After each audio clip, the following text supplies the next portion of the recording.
Today, we're diving into a really cool scientific mystery. Seriously, it's a story that connects the beautiful, vibrant colors on your plate to a very specific and kind of hidden type of fat inside your body.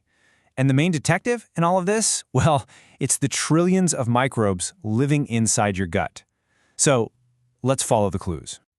Okay, first things first, we've got to ask a really important question. When we talk about belly fat, are we actually talking about just one thing? You might think so, but it turns out the answer is a big no. See, there are two totally different types, and knowing the difference is everything. On one hand, you've got subcutaneous fat. That's the stuff you can actually pinch, right under your skin. But then there's visceral fat. This is the hidden stuff, packed deep down in your abdomen, literally wrapped around your vital organs like the liver and intestines. And this is exactly why it matters so much. Well, nobody's a huge fan of subcutaneous fat. It's this visceral fat that scientists are really zeroing in on.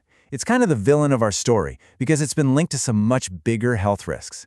And that's why figuring out how to manage it is such a huge deal in health science right now. So, this brings us to the first major clue in our whole investigation. And you know what? It's a really beautiful one. The power of color. Specifically, the colors we find in certain foods. So let's meet our main person of interest, a group of compounds called anthocyanins. Now, don't worry about that big scientific name. Just think of them as the natural paints that plants use to get their incredible red, purple, and blue colors. They're the whole reason strawberries are red and blueberries are, well, blue. So, where do we find these things? Well, the study we're digging into today looked at a pretty delicious list of sources.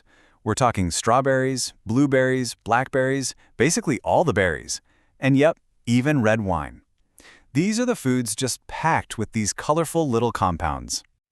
All right, so now we have our clue in hand. The next step is to visit the scene of the crime, or maybe more accurately, the scene of the action.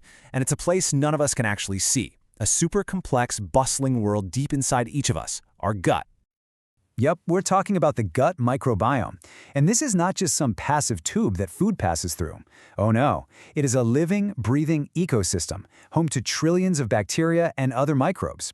And what scientists are discovering is that this inner world plays a massive role in pretty much everything, from our mood to, you guessed it, how our body decides to use and store fat.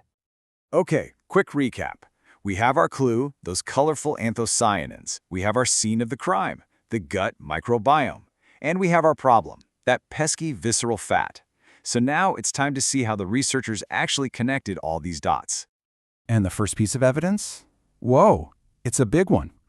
The study found that the people who ate the most of these colorful foods had on average almost 9% less of that dangerous visceral fat compared to the people who ate the least. I mean, think about that for a second. That's a really significant difference, and it definitely points our investigation in a very clear direction. But wait, here's where the plot really thickens. The effect wasn't just on their body fat. When the researchers took a look at the gut microbiomes of these two groups, they found they were fundamentally different from each other. Now this part is just fascinating. The researchers saw this really clear shift in the whole gut ecosystem. Don't worry about the Latin names here. But what they basically found was that the group eating lots of colorful foods had more of certain types of good bacteria and less of another specific type.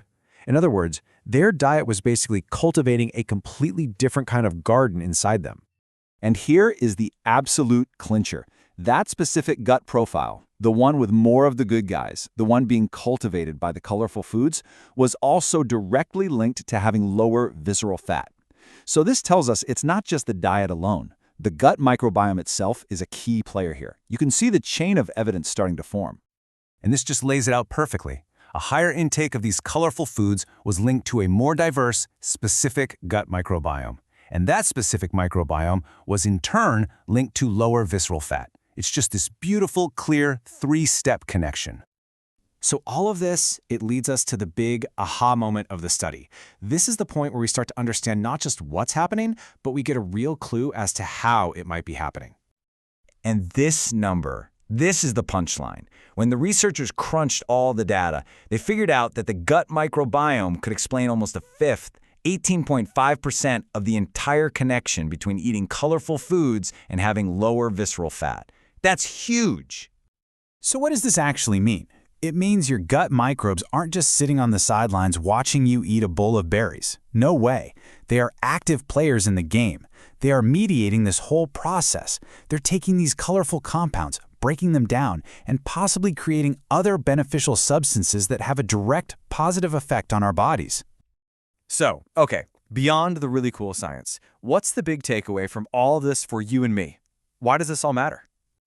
You know, I think a line from the study itself really says it best.